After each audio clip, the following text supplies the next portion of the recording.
very early in my metastock career, which really puts it probably 18, 17 years ago. I kind of don't need to really introduce him. I mean, he's the creator of Bollinger Bands.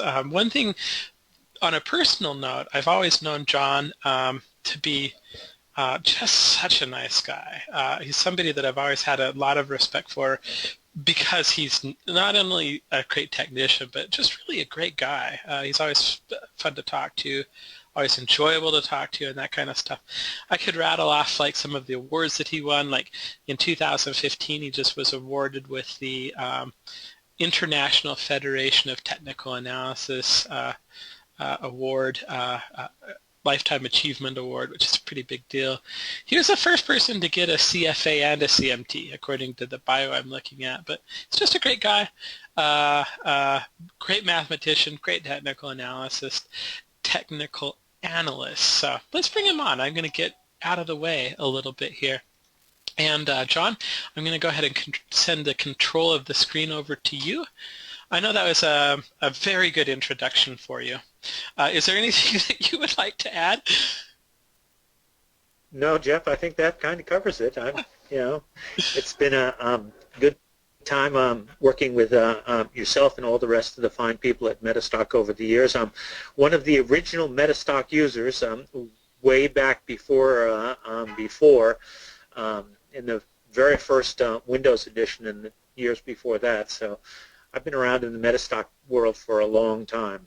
Awesome. I'm going to get out of the way. Alrighty, take care. And welcome, Justin. I'll try to be gentle. I'm known for going rather fast in these webinars because I have a lot of material that I want to cover. So I'll try to slow down a little bit, so make your first webinar experience a little bit more fun. So today we're going to talk about the sort of juncture of Metastock and Bollinger Bands. Just about the first toolkit that I ever put together, I put together with the good folks at Metastock. And it covers a wide variety of Bollinger Band tools and some volume indicators, some other related indicators. We'll go through some of those today and how to use some of those. But the other piece that Metastock has that reflects my work is a package that was programmed by a brilliant guy that works for Metastock by the name of John Slauson. He took an article that I wrote in technical analysis of stocks and commodities a long time ago and programmed it into a very useful system. But the system had a problem. It just didn't generate a lot of trades. So what he did is he coupled it with a scanner that would scan a universe to pick out stocks that had signals. So for any given stock, the Bollinger Band system that Metastock has available doesn't signal very often, but if you take it and run it on a decent universe of stocks, which is very easy to do, then any given day you're liable to have a good set of signals, both positive and or negative. So there are two different pieces of the puzzle here. The Bollinger Band toolkit, which is really a set of tools for the do-it-yourselfer. It has a bunch of Bollinger Band indicators, some volume indicators, and some other related things. It has a Bollinger Band expert, and then it also covers the methods that I put in my book, Bollinger on Bollinger Bands. So without any further ado, let's get to the heart of the matter here. Let's see if I can.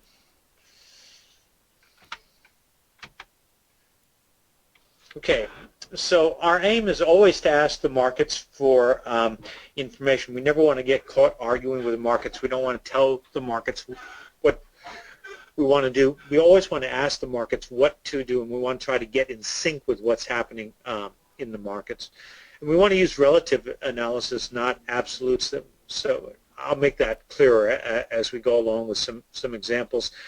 But a lot of people will get focused on a specific level or some hard fact in the market. We'd like to focus on where the bands are and where prices is in relation to the bands and couple that information with some information from indicators to arrive at rational investment decisions. And our final aim in this talk is to separate our emotions from trading. anytime our emotions get involved in the trading process, it's always a problem, and it always ends up in trading losses. So we want a rigorous approach so that we can execute unemotional trading decisions. So with those aims in mind, we want to increase our winning trades as a percentage of total trades. Say we have a decent trading system that's generating 60% winning traders and 40% losing traders, or 6 out of 10 winning trades. We want to try to push that towards 65% or 66, 67%. You'd be amazed over the long haul in terms of an equity curve how much difference that makes. We also want to increase the size of our winners relative to the size of our losing trades. So if we have a system that has where the winners are average twice the size of losers, we want to push that to 2.2 or 2.3, 2.4. And again, over the long haul, these very small changes in these ratios make a tremendous impact on our equity curve. So those are the two primary avenues that one can focus on to better one's investment performance. We can use Bollinger Bands and the related tools and techniques to accomplish both of those goals. So once we know our trading stats, our winning percent and our win-loss ratio, our drawdowns, we can compute our optimal trade size and exploit our edge to the fullest. I don't have time to really get into this in today's seminar, but if you're not focusing on trade size and what trade size you should be using, you're ignoring a very important trading dimension. And I recommend very highly the work of Ralph Vince on optimal F, and also the work of Van Tharp. Both of these gentlemen have done a lot of work in trying to figure out what the optimal trade size for any given trading approach is, and that can help you an awful lot. So with all that in mind, let's take a look at how Bollinger Bands can help us identify trading opportunities where the odds of success are in our favor and the risk-reward ratios are favorable. So we're going to start by building up a chart, and I used Metastock 14 for these.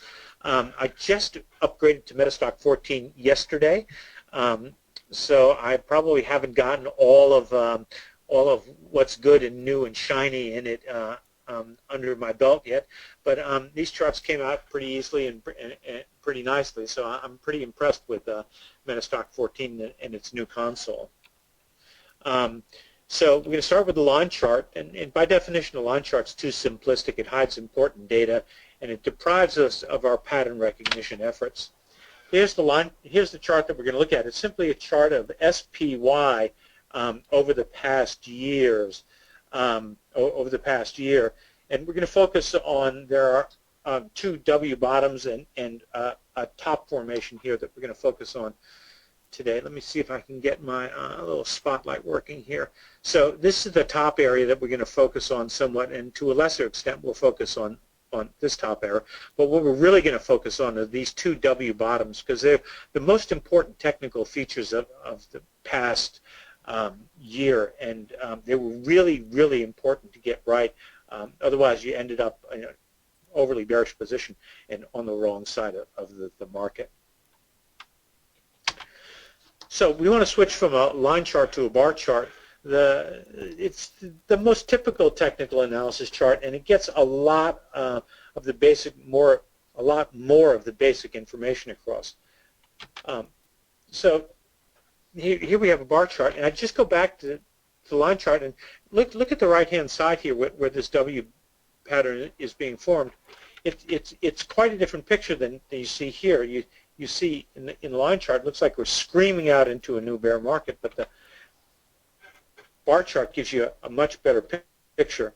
So what we're doing is we're trying to prepare our information for our eyes and for the pattern recognition engine that we were born with, which is a very powerful pattern recognition engine. We're trying to give it the most information that we can so it can help us make the best possible decisions. Of course, at a later stage, we can convert those ideas into rigorous trading systems, which is an even better idea. So we're going to switch now to candlesticks.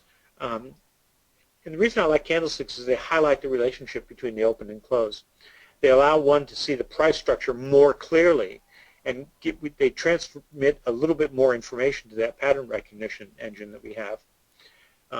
Reversal days and signs of strength and weakness are especially clear here. So here's the here's that same chart, but now with candlesticks, and I think it's just dramatically clearer what's going on, and much easier to see, especially when we look at this W bottom, which was so troublesome for people.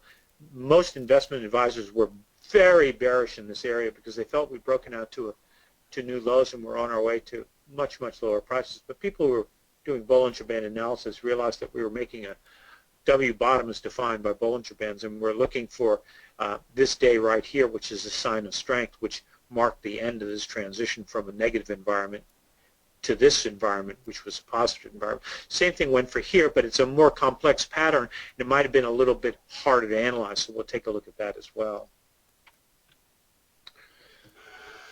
So the next question is, which way are prices going? And in order to do that, we're going to add a measure of the intermediate term trend to our chart. We use the 21-day period moving average for this. And it's become the base of our bands, but we're not putting it on as a moving average to use for crossovers. We're not going to buy when it's crossed above or sell when it crossed below. We want it to define the direction of the intermediate term trend. So here, the moving average is rising during most of this period and prices are rising. Here, the moving average is falling during most of this period and prices are falling. Here again, the moving average is rising and prices are rising. What that means is we've defined a pretty good intermediate term trend indicator in terms of this moving average, in the sense of the direction of the average, not in the sense of where it's crossed over or when it's crossed. In fact, we're not going to focus on crosses of the moving average at all. We're simply going to focus on the direction of the moving average, and we're going to use it as a basis for building trading bands, Bollinger Bands, using standard deviation. So that trend measure will become the middle Bollinger Band, base for our trading bands, and it's selected to describe the intermediate term trend. It is not selected to be a good crossover average. I hate to repeat that so many times, but it's really an important point. I get a lot of email about crosses of the middle band, and I always write back and say you really ought to be focusing on other information that the bands are generating, that middle band is less important than you think it is. So here's an example of how to select a proper average for the middle band. We have some synthetic data here. It's the black line. It falls by 1 point per bar and then rises by 1 point per bar for 20 bars and falls by 1 point per bar for 10 bars and then rises to the end of the chart. Now, I've drawn 3 moving averages on it. A red one, which is a short moving average, it's 10-day. A green one, which is an intermediate term, it's 20-day. And a blue one, which is a long-term moving average, it's a 50-day. Clearly, the blue one is too long. It gets crossed only long after the bottom is formed. And even worse, it turns up only in here, well into the new up leg. The red one's too short. It gets nice that it gets crossed here, but it gets whipsawed on the first pullback, and this will shake traders out of their trend. Green one's absolutely perfect. It turns down, gets crossed on the first leg up, and it provides support on the first pullback. And the most important thing is it turns up on the first day after the second trough of the W, and that's the key to this sort of analysis. And you can use these ideas with the vehicles that you trade and shift the averages around in length until you find one that has these basic properties. I suggest that 20, 19, 20, 21, 22 days, something in that range is about optimal for the people who are trading daily time periods in the U.S. stock market. And it's actually optimal for most things, but daily time frames in the U.S. stock market is the time frame that I personally trade the most. So Bollinger Bands answer the question as to whether prices are high or low. And we're going to add Bollinger Bands to the chart now in an effort to order that. Bollinger Bands are defined by volatility. It's a moving average, and volatility is used to spread the upper band above the moving average and the lower band below the moving average. And they're very adaptive to changes in price, and that's the key to the success of Bollinger Bands. So the upper band is simply that middle band that we started with, plus n times the standard deviation. In our case, the default length is going to be 20 periods, and the default width is 2 periods. So the upper band is a 20-day moving average plus 2 times the standard deviation of that very same 20 days worth of data. Middle band's just a 20-day moving average, and the lower band is that middle band less 2 times the standard deviation. Those are the default parameters for Bollinger Bands, and they work for most things. Some people like to shorten them for some applications, for very short-term charts, for Forex and such like that, and that's perfectly acceptable. But my point here is that I think you should start at 20 periods and 2 standard deviations and then adjust from that if it's necessary. But I think for most things you won't find any adjustments necessary. So here are the Bollinger Bands on price here, and I think you can see that they provide a pretty good definition of what's relatively high and relatively low. If you look here, over here we tag the upper band, meaning prices were relatively high. A little while later we tag the lower band, meaning prices were relatively low, but the absolute price was the same. However, from a trading perspective, it's an entirely different situation. And that's what we mean by relative analysis. So that price happens to be about 202. So here, 202, at 202, price is relatively low. And here at 202, price is relatively high. It's a very important concept to wrap your mind around, and is really important in the successful deployment of Bollinger Bands. And here we can see the big W that we've been talking about, a low made outside of the lower bands followed by a low made near or at the Bollinger Bands. Here we have a low set of lows made outside the Bollinger Bands followed by a set of lows made inside the Bollinger Bands. And that's going to be the key to our W pattern analysis. So I don't mean to repeat myself, but this is the core concept of Bollinger Bands. So if you repeat after me, and I'm going to go to meeting, turn all your microphones on so I can hear you. So please repeat after me. Prices are high at the upper Bollinger Band. Some of you didn't do it. And prices are low at the lower Bollinger Band. That's a little better. Anyway, you get the idea. It's the core concept behind not just Bollinger Bands, but in fact all trading bands, whether they're Donchian bands or percentage bands or Keltner bands or what have you. The basic idea is the same for all trading bands. So why use standard deviation as a volatility measure? Because of all the volatility measures, it is the most adaptive to rapidly changing prices. And why is that? It's because it emphasizes the outliers. Suppose that we're trading in a very narrow trading range, say 32, 33, 34, backing and filling for a month or so, and then all of a sudden we start trending up, and we go 32, 34, 35, 37, 39. So all of a sudden, 4 trading days later, we're 5 points higher than the highest high of the past month. Right? What happens is Bollinger Bands take that calculation of standard deviation, takes that jump in prices and quickly impounds it into the calculation for Bollinger Bands, spreads the bands rapidly so that they adjust to the new price structure. And that's why Bollinger Bands are successful as they are. It's entirely because of that calculation that's used inside the measure of standard deviation. So thus Bollinger Bands are quite sensitive to emerging trends and adapt quickly as price moves away from the average. Thus, they keep our relative definition of high and low germane to the price structure. That's the key here. So in order to go any further, I'm going to introduce the 2 indicators to you. The title of this seminar is The Most Powerful Bollinger Band Indicators. So I should explain what those are. The most powerful Bollinger Band indicators are Bollinger Bands themselves, the three lines, which we treat as one indicator, but it's really a set of three indicators. And then percent B, which tells us where we are in relation to the Bollinger Bands. And then bandwidth, which tells us how wide the Bollinger Bands are. So taken together, these are the most important Bollinger Band indicators. If you had to take everything away from me, all the other tools and techniques I created, all the volume indicators and all the relative strength, all the group analysis and everything else that I use so much in my day-to-day work, you had to say, take everything away and say, no, you can't use any of that stuff anymore. Just a couple of indicators. You got to keep it simple.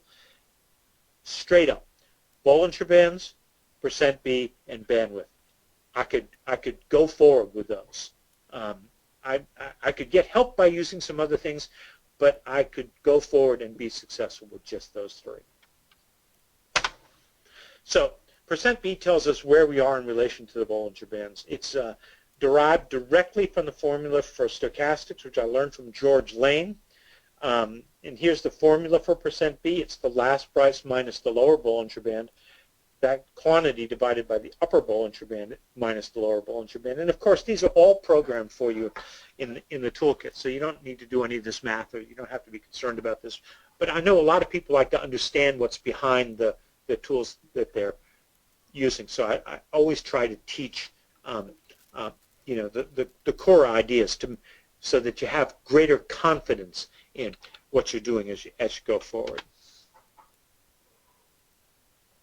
So here's that same chart, and it's a really important chart because now we've added percent B to it, and you see an entirely new dimension. Let me get one of my drawing tools here. I think I'll try the highlighter. So you note here we make a low, and then we make a higher low over here. Right? The key is that the key is that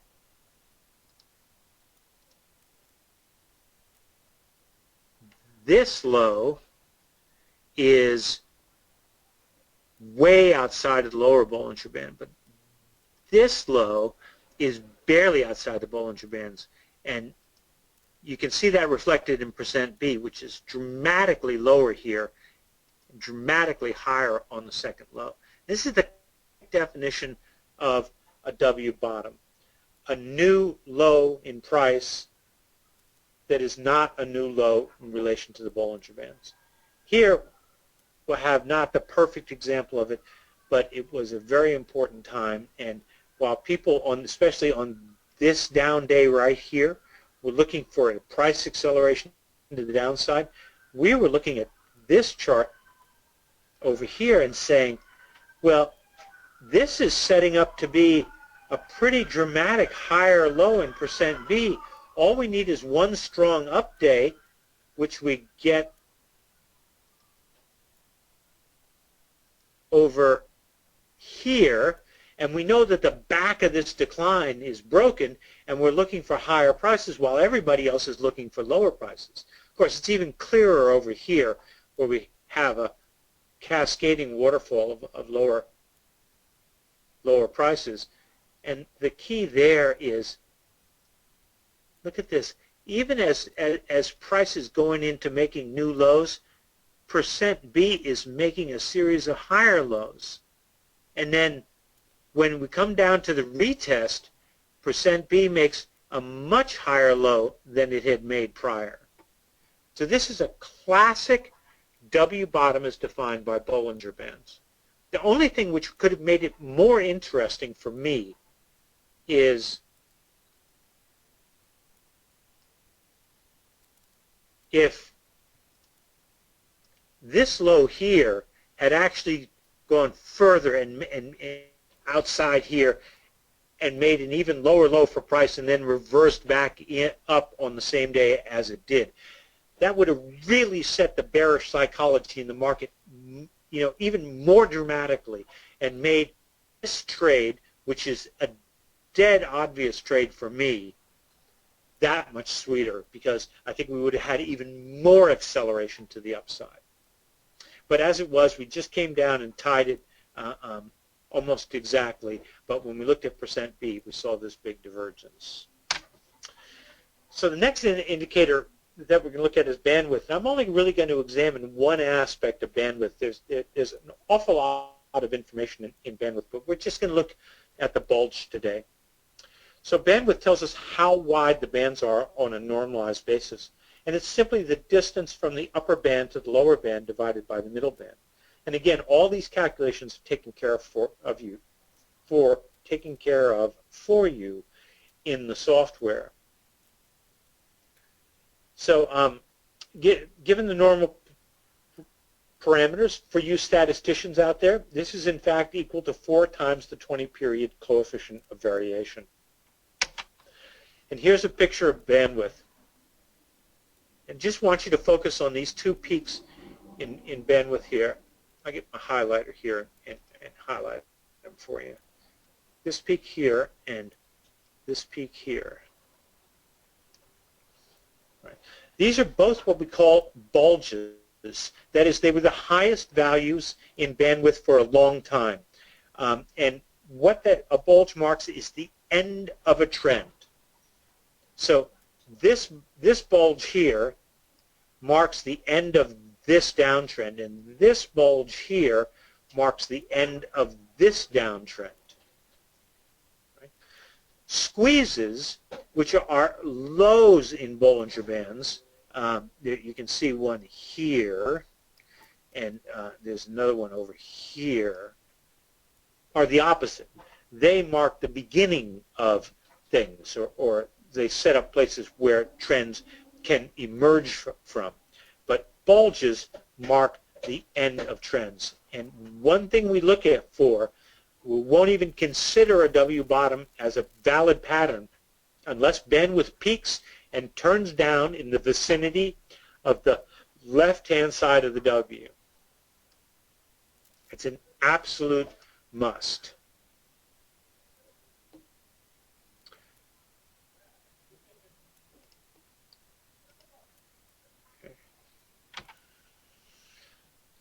So percent B and bandwidth, this is the most elemental view of a Bollinger Band analytic screen. And before I talked about it, if you stole all the rest of my indicators from me, this is the view that I would end up with. And here I've highlighted those 2 W bottoms for you. You can see the divergences in terms of percent B. You can see the peaks in bandwidth both on the left-hand side of the W's that suggest that the down trend has been, the back of the downtrend has been broken. The right-hand side of the W's are classic retests of support. They were successful in both cases. And the thing that we want to focus on here is that we want to wait for a sign of strength. In that case, that occurs here. And in this case, this occurs here. Let's see if I can get that.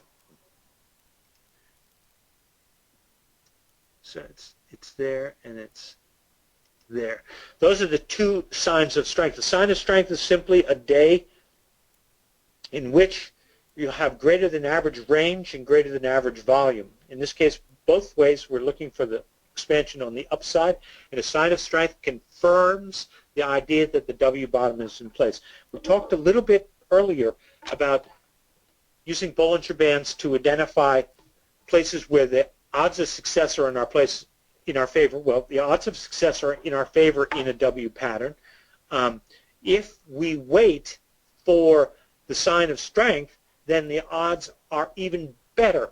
So we wait for confirmation of the market to confirm that our opinion that a W bottom is forming is in fact a fact in the price structure. Right? That improves our odds of success. The other thing that I want to point out, I'm going to go back a page here to a chart that's less annotated. I want to point out is that our risk is very well defined here. Our risk is that we make a new low, we take out that low, and our risk is that we take out that low. So if we buy here, I think I'll switch to the pen. Let me get the pen going here. I'll choose a nice orange and get the pen going. So our risk, say we enter here, is a trip there. Our risk, if we enter here, is a trip here. But our reward, I'll get another color here.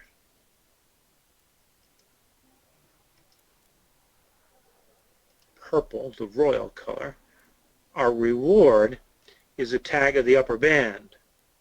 And again, our reward is a tag of the upper band.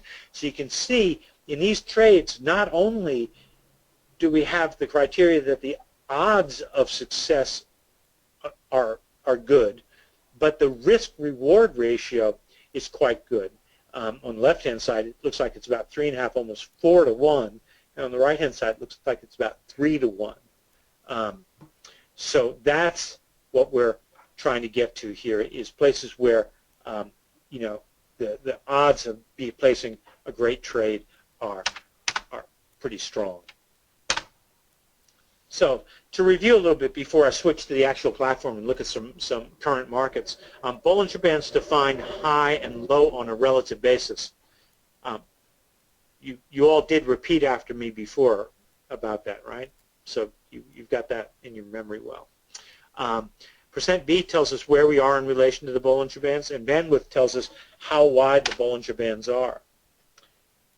We're looking for trade setups where the odds are in our favor, reward is greater than risk, and we can minimize drawdown.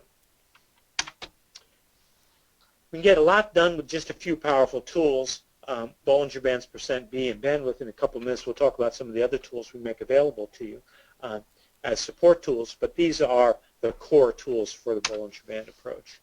We add other pieces very carefully, using only one type of each tool. We're not going to toss in 3 or 4 different momentum indicators. We're just going to use one momentum indicator. We're not going to toss in 3 or 4 kinds of volume indicators or accumulation distribution indicators. We're just going to use one. And most importantly, we really want to avoid unnecessary complexity. I've analyzed a lot of trading systems over the years that I've been at this. And one thing that I've seen again and again is the more complex the system, the more likely it is to fail or never work at all, really. So if you find yourself having to build a very, very complex system in order to make it work, it's probably a bad idea, and you should probably try to find the real trading system inside that complex system, the small, simple system that's crying to get out. So use relatives, not absolutes. Don't worry about fixed price levels. You know, we're going to define high and low by the Bollinger Bands, and never, never, never argue with the market. The market is always right and will inform the margin clerk that it is right. Capture your trade stats, find the correct position size, and exploit your edge. This is very important. We don't have time to get into trade stats and position size today, but I really encourage you to explore this world. It's so important, and the average trader, the typical retailer trader, just isn't paying any attention to this whatsoever. I think it's a way in which you can really dramatically improve your performance and reduce, even more dramatically reduce your risk of ruin. So I've gone through a lot of material in a short time, and I'd like to send you a little bit of material. So I have a document called 22 Bollinger Band Rules, which is sort of a most frequently asked questions about Bollinger Bands. If you send me an email to rules@bollingerbands.com with 22 Bollinger Band rules in the subject matter, I will send you back both the actual document with the 22 rules in it, and I will send you an invitation to join our mailing list so we can tell you about webinars. And we mail very infrequently, only when I'm going to be doing an event like this or something similar, or we have a new toolkit or something like that available. So again, rules@bollingerbands.com, and I'll send you the 22 Bollinger Band rules. With that, it's the end of my formal presentation. Here are a couple of websites that you can come visit us at. The one you want to remember is bollingerbands.com, because at the top of it are links to all of our other websites.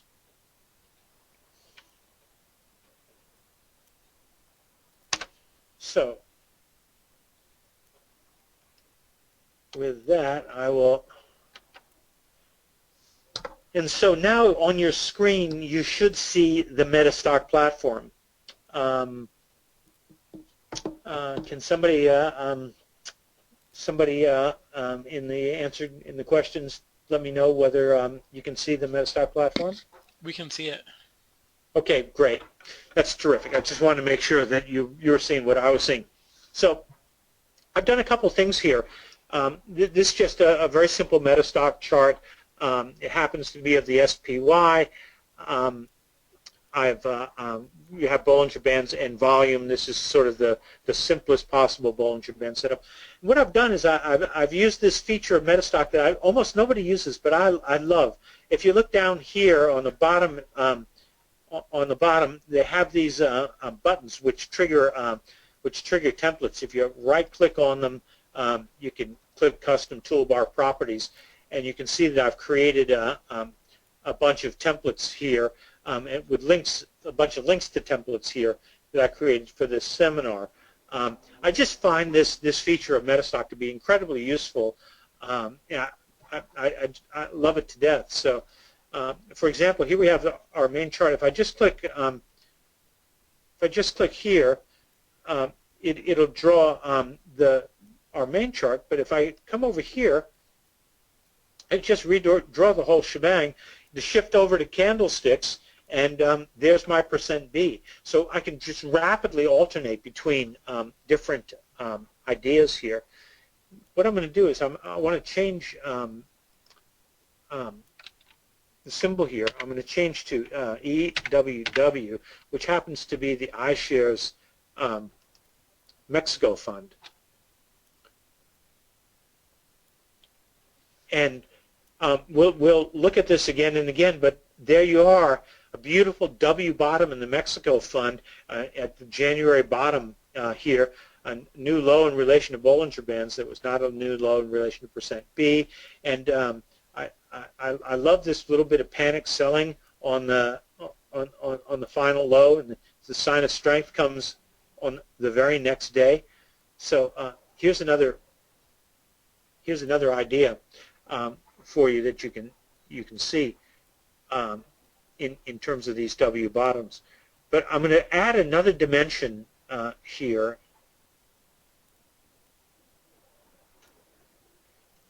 I'm going to add a volume indicator from the toolkit, because this to me is the essence of this sort of work. So we're going to focus on this area right here. I'll get rid of that. I get rid of the crosshair and just get a volume line. So here's the first low. You can see we have a multi-phase decline. The %B gets well below zero, showing that we're low. We make the final low with %B above its greatest intensity. That's actually pretty typical. That you drift into the final low with a higher %B reading. You get a rally all the way back up to the upper band. Sometimes you don't get to the upper band. Most of the time you don't get to the upper band. But in these country funds, these country fund ETFs tend to be really volatile. They tend to be really good trading vehicles, and they behave very well in relation to the Bollinger Band. So we come down here and make a new low. Now look down here. This is really super important. This is a volume indicator. It happens to be intraday intensity, 21-day intraday intensity. When we make this first low, look how deep in negative territory this indicator is. We call this a confirmed new low, right? Then we come over here on the other side and look. It's actually in positive territory. We're at exactly the same price level, right? We come down and we're just above the upper lower band. We were able to tag it here. But this time the indicator's in positive territory. We call that an unconfirmed tag, right? And that's the core of the original Bollinger Band approach. When I designed Bollinger Bands, they were designed to use a volume indicator like intraday intensity and to compare price action in relation to the bands to the action of an accumulation distribution indicator that showed the supply-demand characteristics. And this is, just yesterday when I was flipping through some charts, I saw this beautiful example of this. You don't see these all that often. When you see them, you can really act upon them with great confidence. Occurred again over here. We have another W set up over here, negative territory in intraday intensity. You come back here, you retest the W, right, and intraday intensity is positive. And that's what I mean about these lovely single country ETFs. They really trade well in relation to this sort of analysis that we have here, this coupling of price action inside a Bollinger Band framework with supply and demand. I'll show you another, let's get rid of that. I'll show you another, here I've attached one of my experts to I've attached one of my experts to the chart here. It just highlights squeezes and bulges and highlights every bar that is either at the lower Bollinger Band or at the upper Bollinger Band. So let me get my spotlight back. Up here, these green bars mean that we've tagged the upper band. These red bars mean that we have tagged the lower band. These B's mean that we have a bulge. What do we know about a bulge? It's the end of a trend. So as soon as bandwidth turns down, we know that this downtrend is over, and we start looking for this W bottom to complete. Here's a squeeze, which tells us that something is about to be born. We go through here, and we get this climax decline throughout here. Here's another bulge, which marks the end of this downtrend and the beginning of this pattern, which leads into this high. Let's see. I think I have a couple more for you. I'm exactly out of time here, and I want to answer some questions. So let me.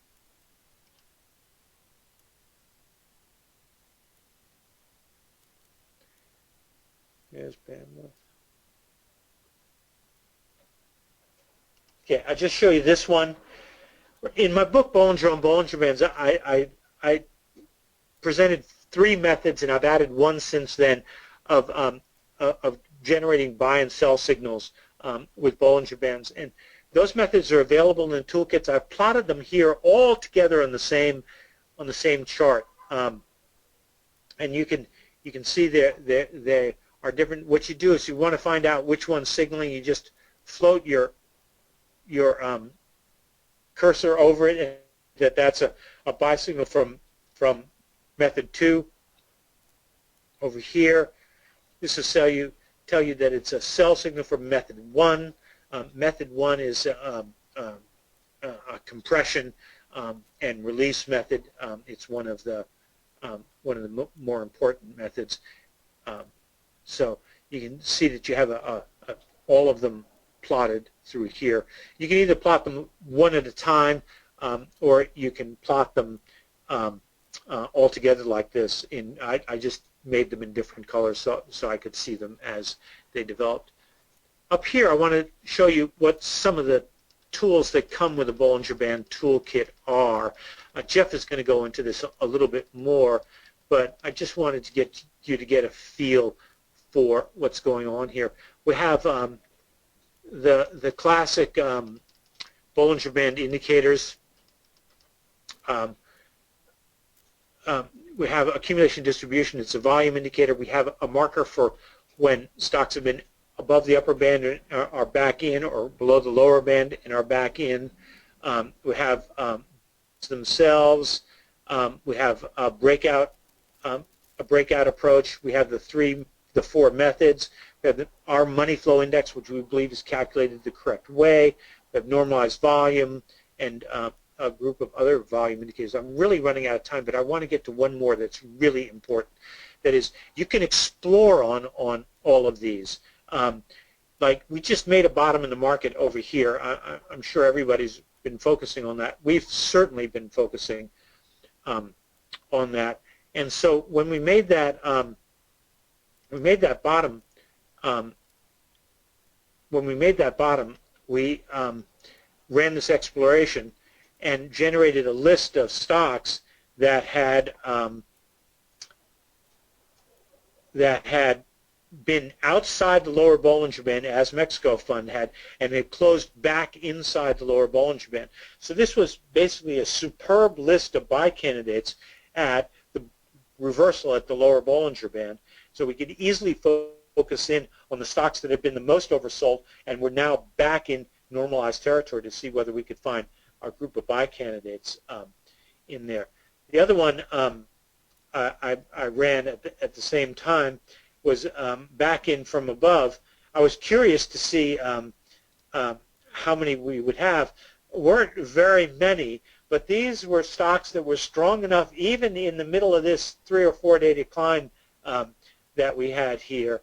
These were stocks that were strong enough to actually have broken out above the upper band, and we're now back inside the band. So you relative strength people, this is a great list for you to look at to see if any of your favorite stocks show up here as potentially stocks that are walking up the upper band, what we call doing a prolonged walk up the upper band.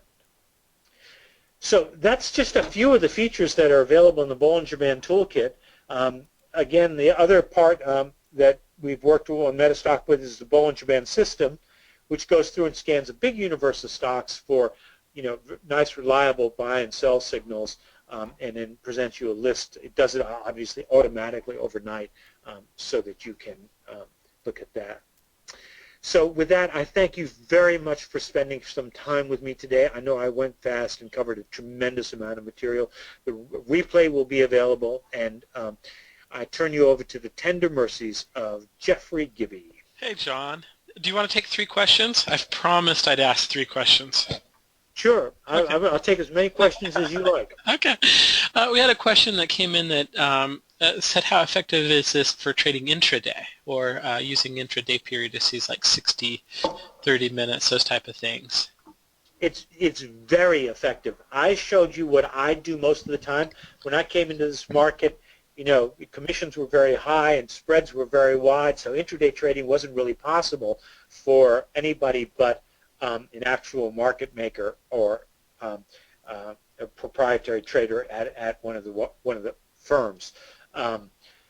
So I learned daily trading, and that's what I've kind of stuck with over the years. But occasionally I do like to have a little recreational outing into intraday trading, and these tools work perfectly in intraday trading. In fact, the Forex traders are mad for them.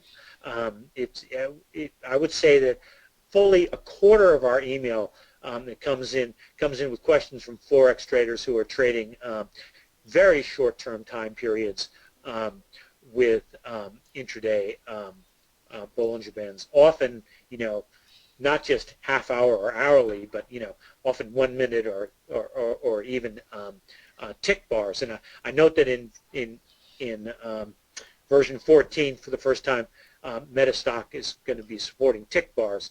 And so I have a small comment about that.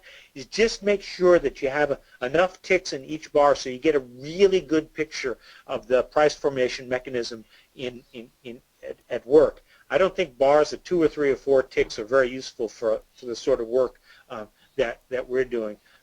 Bars for an active stock with a few hundred ticks in them and stuff like that give you a better picture of the price formation mechanism, the price discovery mechanism at work, and I think will make for a better trading environment. Second question. Christopher actually chimed in and said, I use Bollinger Bands on 5 and 15, and I absolutely love it. So thanks for that comment, Christopher. Appreciate that. I lost the second question, but it had to do with crude oil and Forex. So I think you answered it. So interestingly enough, there's an entire population of traders out there that are mad for trading crude on an intraday basis with Bollinger Bands. I just discovered this like 3 months ago. I didn't even know they existed. And I stumbled across one of them, and he introduced me to a whole bunch more traders. So I was very surprised, simply because I didn't know, not because I didn't think that it would work.